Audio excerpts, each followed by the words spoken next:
You know what really struck me about the whole OCAMPO Franz Castro case? It's not just the fact that they were arrested for transporting LUMAD children back in November 2018, or that they were eventually convicted in 2024 for child abuse under Republic Act 7610. It's the question that keeps coming back. Nakabail man gihapon sila.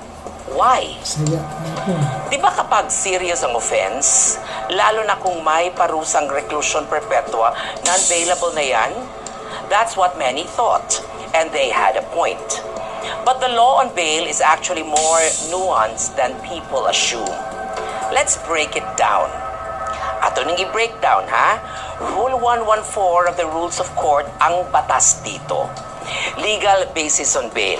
Before conviction under Section 4, Rule 114, bail is a matter of right, except when the offense is punishable by reclusion perpetua or life imprisonment, and the evidence of guilt is strong. In those cases, bail becomes discretionary and subject to a hearing to determine if the evidence warrants denial.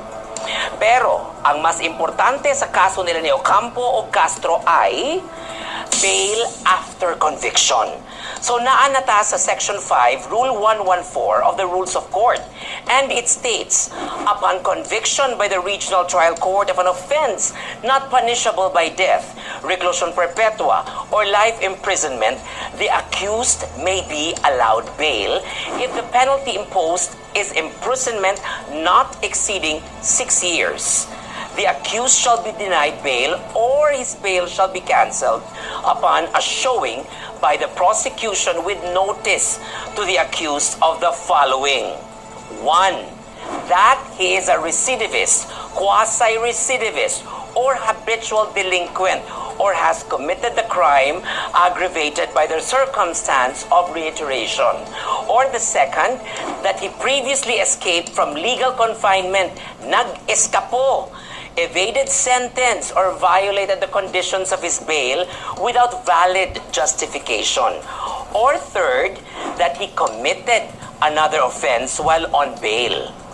And fourth, that he is a flight risk or poses a threat to the community.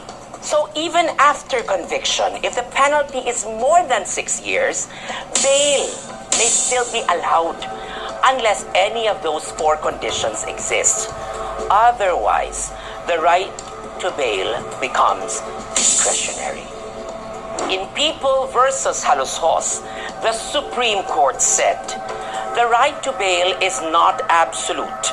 After conviction by the Regional Trial Court of an offense not punishable by death, reclusion perpetua, or life imprisonment, bail is discretionary and may be denied the accused, is deemed a flight risk, or if the circumstances warrants it.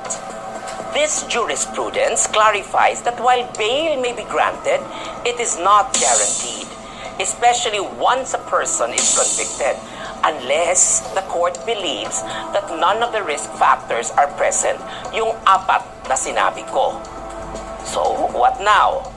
In the OCAMPO Castro case, they were convicted of violating RA 7610 with penalties ranging from 4 to almost 7 years.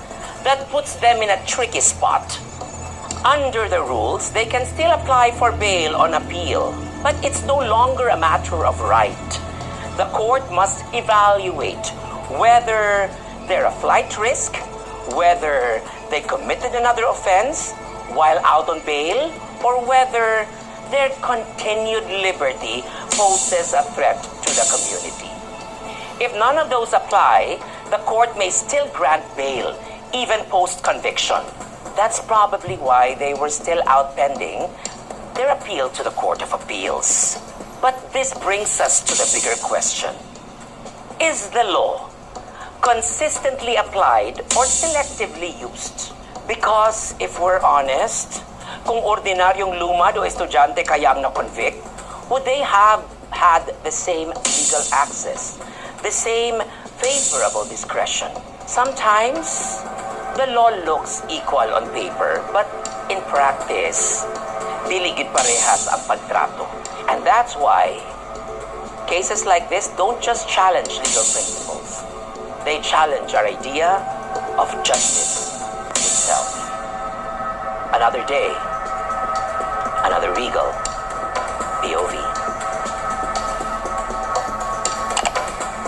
Mga kababayan, mag-reaction tayo.